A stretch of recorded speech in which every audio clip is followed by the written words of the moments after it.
This episode is brought to you by Roundtable Group, the experts on experts. We've been connecting attorneys with experts for over 25 years. Find out more at roundtablegroup.com. Welcome to Discussions at the Roundtable. I'm Noah Ballmer, your host, and today I'm excited to speak with Gary Bell. Now, Gary is a highly sought-after product safety and liability prevention consultant with over 30 years of experience in consumer product safety. He specializes in liability prevention and the legal concept of duty to warn. He's worked as an expert with counsel for both plaintiff and defendant side, and Gary holds both an MS in operations management and a BS in earth science. Gary, I appreciate you taking the time to join me today on Discussions at the Roundtable. Well, thank you, Noah. Thank you for having me, and I hope I can shed some light and share some good experiences with folks. Well, in that case, let's jump into it. You've been in product safety and liability for over 30 years now. How did you get into that field? Well, actually, I started way back in 1979, so maybe the math is escaping me, but basically, my background before that was in quality assurance and quality control. And the company hired me to look at some product safety issues, and it was a good fit because as a quality person, you're concerned about preventing defects. And as I got into the background of this area in products liability prevention, basically, if there are no defects, there's no product liability. And I also read where the restatement of torts called out three types of defects: the design defect, the manufacturing defect, and the warnings defect. So it was sort of like a natural fit for me. The attorneys do the law. I look at the issues from the defect and the defect prevention standpoint. Okay. I've given a number of depositions, and as you said, I testify both for the plaintiff and both for the defendant. To me, I hold steady to a set of principles and ideas, and it doesn't matter which side of the fence the case is on. If I can represent my feelings and my principles, I will take it, defendant or plaintiff. That's something I've been asked a couple of times is, what's the difference between working with a plaintiff and the defendant? So are you telling me that essentially it's the same gig either way? I think to me, it's the same. Maybe administratively, I find that the plaintiff is a little more direct in terms of filling issues, whereas the defense, usually they have to go through the insurance companies and things like that. So there's a little more structure. But by and large, I'm representing the same position regardless of which side of the case I'm on. And I try to fight for what I think is the right position.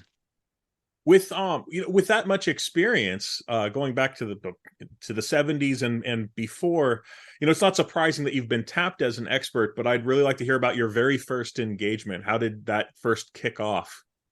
Well, I'd say the first one, and it's a little bit scary. The first one was very successful. We had very good experts. We had myself as the company rep. We were in a case where the experts played well to the jury. The plaintiff's experts maybe not so well, and it was very successful. But that kind of puts a little float in your head that you can continue that. So the basis of what I want to talk about is the pitfalls you can run into, the what I call them the emotional balance and the role of the intangibles, the things that you're going to run into and how to keep your head straight in these things. Walk me through that. Okay, well, first of all, let's put it this way. For someone in the testifying business or expert witness business, I find that, most people, when they get put on the witness stand, and people I've talked to in companies that I've worked in, when they get off the stand and they say, wow, I never want to do that again, period. Don't ever ask me. But here we are doing this time after time after time. And there's a real balancing act that an expert has to play between confidence and hubris, emotion and empathy. And I think that's, the key thing. The emotions can get people where they least expect it. And it's an area, the emotions that come is an area where I constantly have to keep myself tuned in, and in balance. I have 3 points along that line. The first is that, as a technical expert, if you have engineers, doctors, any kind of technical expert, you like to think you're dealing in rationality and logic and technical accuracy. But in the trial situation, not those things don't always matter. There's two Sure. cases I'd like to compare and contrast. The Okay. first one, I think it was like the third case, after it was actually the second case after winning that first one. Two Let me back cases. up. Let me quickly ask you what time, just what time period are we in here? Are we in the 70s? Are we in the 80s? We're in the 80s. We're in Okay, the thanks. 80s. Okay. But I think the principles hold true. The first case involved an industrial product that was widely sold and widely used, and it had a pretty clean track record. No damages, no injuries, no nothing. But in this particular case, the product was installed in a school. Now, the contracting company that installed the product got it wrong. They didn't follow the instructions. And the Okay. teacher at the school decided he was going to check out and make sure that this thing was safe for his students. So he did something that was kind of silly, kind of, stupid, if you will. And he suffered he had a couple of fingers amputated as a Oh, result. And we were sued. Now, the thing in this case, looking at it from the standpoint of logic, reality, and technical accuracy, the company should have never been held liable. It was a good product, had a good track record. It was installed incorrectly by a third party, but things went off the rails. sure. Why? Three factors. The company was not well known. We were a well-known and well-respected name in this kind of business product, but people in the general consumer products probably never heard of us, and probably those on a jury never heard of this company before. All they knew was we were this big company that was a division of another big company, and we must have deep pockets. Um, the third party installation company went bust by the time of the trial. They vanished, they disappeared. And I guess that was the trial involving the empty seat, which lawyers will tell you, no, you don't do that. Well, perhaps this is an example of why not. And the Huh. third, and I think the most important, was that the injured teacher and his wife were these beautiful people. I mean, I wanted to have them as my neighbors. I refer to it as Ozzie and Harriet go to trial. And for those who are younger, like yourself, Ozzie and Harriet was a TV show in the 50s, and was the idyllic middle class couple and their two teenage sons, and everyone was smiling and happy, and life was good in middle America. So you had Ozzie and Harriet. So they were just lovely, lovely people. Well, here you have a man who's badly injured. He's a teacher. He and his wife are lovely. We don't have any real culpability here, but what does the jury do? They come back with the settlement for the teacher.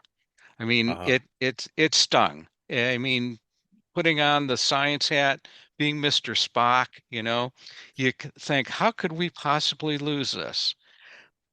Let me contrast that with a second case. And this was a case where the product was a widely sold consumer product. Everybody knew the name, everybody knew the company, had a good reputation, nice product. The product allegedly failed and caused serious injury.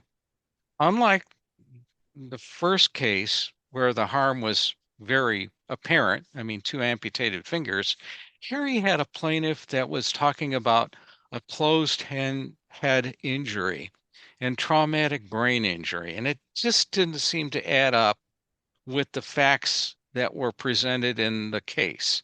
All right. It was a situation where the medical proof was, in contrast to two amputated fingers that anyone could see, you're getting medical experts up there talking about these injuries in terms and situations that were not always clear to the jury. It was kind of, I think, beyond the scope of many people's knowledge. And this case, by the way, was more in the mid 1990s when issues about closed head injury were a little better known through football injuries, etc. But they Right. were still, it was not the obvious thing to the plaintiffs. And rather than Ozzie and Harriet, I would say that the whole case seemed, it had a sinister feel to it. Not to cast aspersions, but it just didn't feel right sitting there. Well, in that one, it took about 90 minutes for the jury to select a foreman, have lunch, and come to a defense verdict. So you Hmm. could see that was a pretty quick decision on their part, too. So my lesson that I learned, and that I think the new, people getting into this should keep in mind, is that the technical expert may rely on facts, they may rely on science, but the world is also populated by people who are guided by their emotions. And people often see what they want to believe.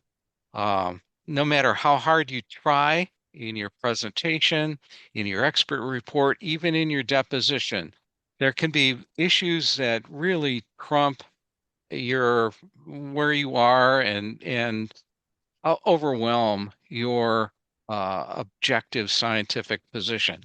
It can be disappointing, and that's the emotion. Understanding that that can happen. So uh, that's Are my first lesson. are there Go ahead. any are there any I don't know. Are there any attorney strategies during your preparation that can help prepare you for that? Because, like you said, there's a dichotomy there between when you feel a case should go one way or you feel a case should go the other way. But obviously, as an expert, you're supposed to be neutral and just state the thing that you're an expert on. But do you have any strategies for actually making that work in the real world? And are there things that attorneys can do to help prepare you and help kind of take you out of the mindset of what's right and wrong and kind of put you more into, tell the truth about the subject matter that you're an expert on? I think it's, and that's a kind of a point that I'm going to get into. Actually, my next point Great. is that, everybody wants to know the score and the things that went on behind the scenes. For When I'm talking about these two cases, everyone should understand that I was part of the defense team. I was working for corporate counsel, I was working with the outside counsel, with the risk management people, and I got to see what was going on. That's a dilemma for the outside expert that I've been in the role of in the last few years. Is I'd like to know. And sometimes I ask questions where the attorney's got to back me off a little bit and say, well, not really. Sometimes all it takes is a shake of the head and you did okay. Attorneys prep their experts in different ways. A lot depends on the jurisdiction and the court that you're in. For example, in Chicago, they're very strict about the communications between an expert and the attorney. Anything I say would say to an attorney would be up for discovery. What did you say? What did you talk about? What did you do? In other jurisdictions, it's not quite so tight. Um, my, my take on the whole thing here is that as an expert, you should ask questions about where should I meet you, when should I be there, and what's a good restaurant. Otherwise, the attorney's going to send you the attorney will send you all kinds of discovery information, um, other people's depositions, motions, things of that nature. That's kind of your basis for intelligence about what's going on as an outside expert. And my advice is let the attorney lead the discussion. They know how far they can take it in different jurisdictions, in different trial settings. So, that's perhaps one of the more frustrating things I've seen between being an uh, insider, if you will, versus being an outsider. And again, I think the one thing an attorney can do, different attorneys will prep you different ways. I think a lot depends on the nature of the expert. For me, I think the best preparation I get is when I go out to dinner with the attorney. He asks me casually, "What do you think?" Here's what, and he gives me the facts that he sees them, gets to know me first, rather than the preparation where you sit down and have to kind of learn the lines, if you will. There are preparations that go like that. Um, I think the attorney has to trust the expert that they hire, trust that they are representing the position that the attorney wants to take, and trust that the expert will comport and present himself in a way that's clear and consistent with the objectives of the case. Um, I hate to get pushed into a corner of say this, say that, don't say this, don't say that. Does that Um, happen? it can, it has. And it's not to say that the attorney is telling me what to say. It's that the attorney, how should I say it? Some want to be more controlling than others. Okay, And the principal truth is never in doubt. I mean, why am I there testifying? sure. But sometimes it's a function of how do you say it? How about Okay, as this I lost your pertains? sound for a minute there. We back? You can hear me okay? Gary, can you hear me okay? Okay, we're good. I'm Okay, sorry. great. No, not at Yeah, it all. was just a button on the computer that got Oh, messed sure. around. No problem at all. When we're talking about prep and what works and what doesn't work, how does that pertain to cross examination? How is the preparation for being an expert in front of the other guy's side? I think the advice that, when people ask me, I say, it's the easiest job in the world. A, you tell the truth. B, you try to answer yes or no, and don't be afraid to say you don't know. Um, for me, it boils down to that simple of a thing. Probably the fourth point is to listen carefully to the question. Sometimes the attorney will stop and you just got to wait and listen to see if there's sort of a corollary issue that comes along. Um, but just wait, be patient, always tell the truth, answer yes or no if you can, and don't be afraid to say, I don't know. Yeah, that's a big one, right? Is not going beyond. One thing that I've heard from a lot of the experts that I've interviewed is to not offer more than is asked. Exactly. Precisely. Yes. Um, so when we're talking about being an expert, what does it mean to you to remain an expert? Like, you're in products liability is a huge, extremely broad field. There's federal, state, there's local jurisprudence, there's a lot of expertise to maintain. How do you maintain that expertise?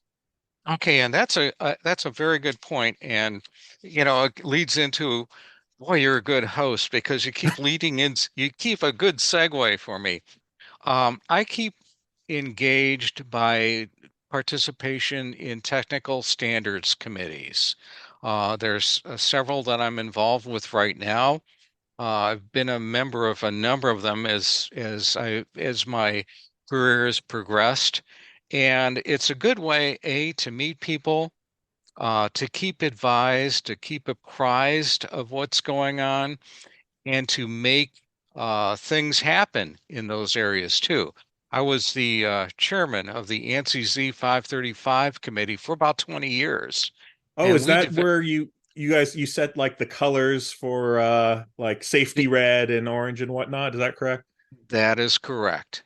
So it started out at a time when the duty to warn was a very nebulous concept, and we feel that we have the best practice standards for how to convey information to the end user. And I saw a lot of research, heard a lot of research. We developed a standard over a number of years, and they're still under development today. So keeping engaged in those sorts of activities is a primary way of me staying in the game, if you will. And it leads to another point that I was going to make, and this is sort of like an issue. I think of litigation as like unarmed warfare, and sometimes you can have. There's the old saying, "The enemy of my enemy is my friend." Right. Let me give you two examples of this. Before we talk about standards committees, I think it's important, especially if there's attorneys listening, is that you get on these committees and there are many, depending on the scope of the committee, maybe many competitive companies involved, and that can raise questions about antitrust. Well, since the hydro level ASME decision in 1984, organizations like I'm on a UL, Underwriters Laboratory Committee.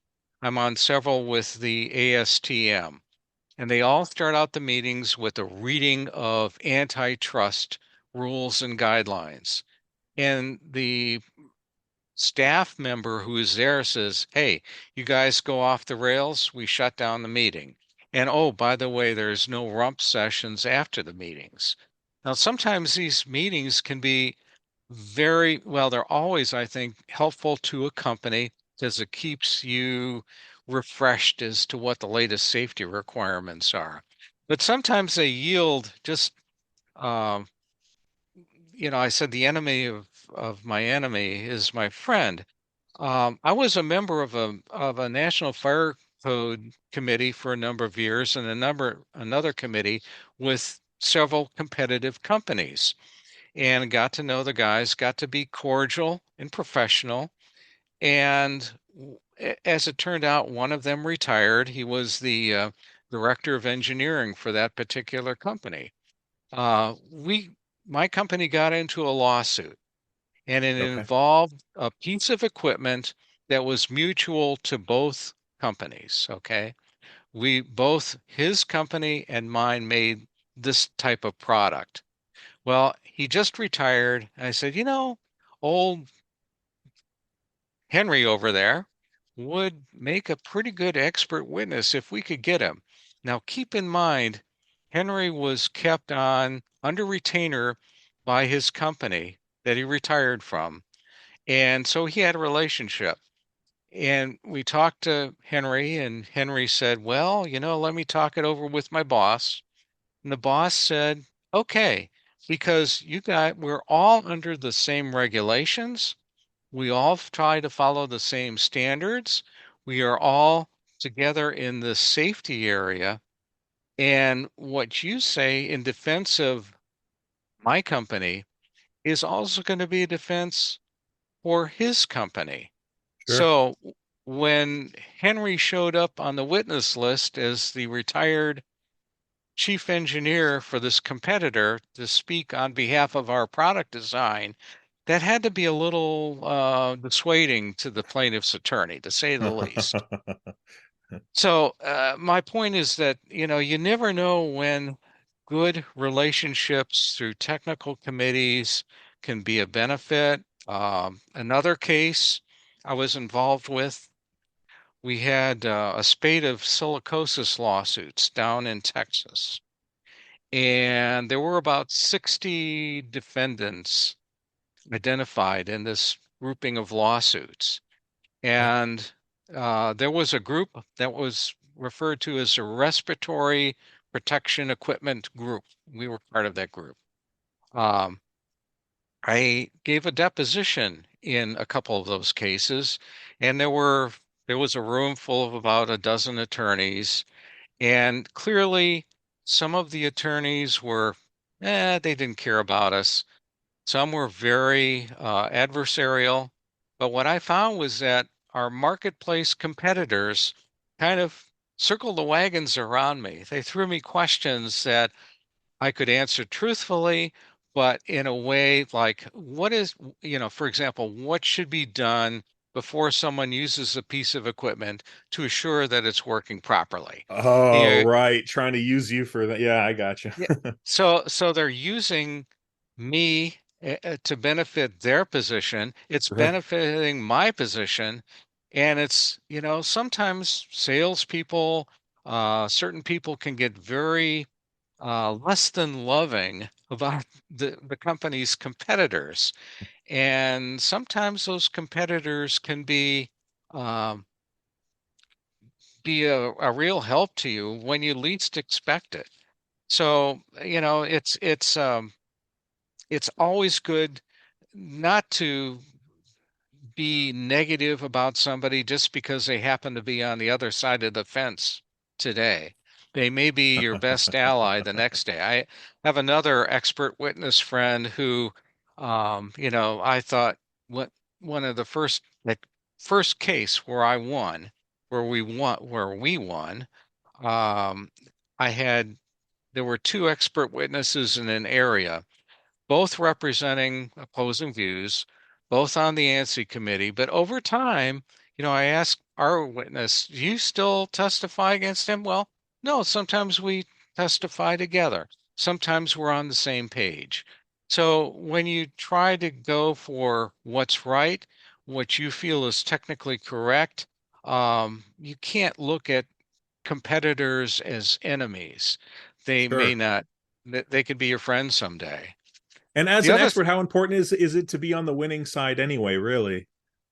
that's the thing. One of the things that I find frustrating as a as the inside guy, you kind of know how it went.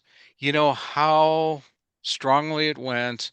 What was your highs? What was your lows? On the outside, sometimes, I get a call from an attorney, the case settled.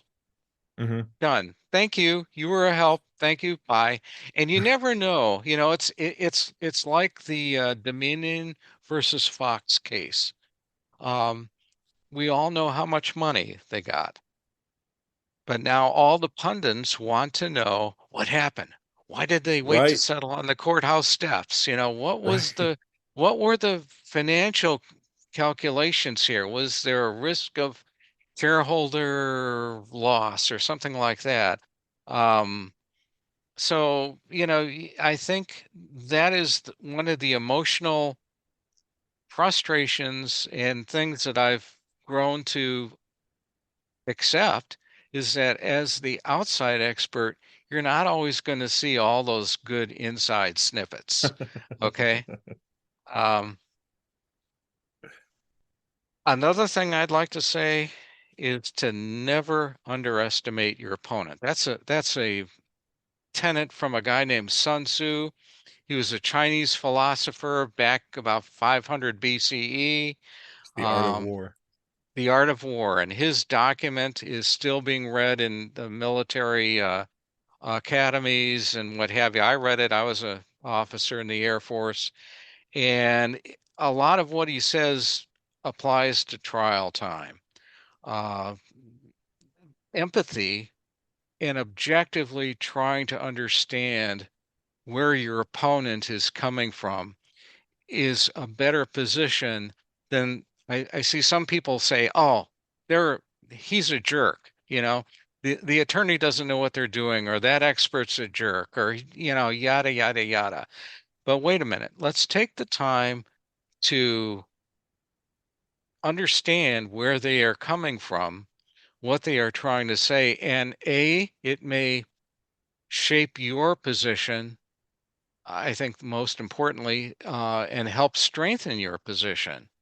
Um, so, don't, I hate it when people just plant a flag that says this is a dumb case. That's a money grubbing attorney, and the Hmm. witness doesn't know anything. I think that's a very dangerous position.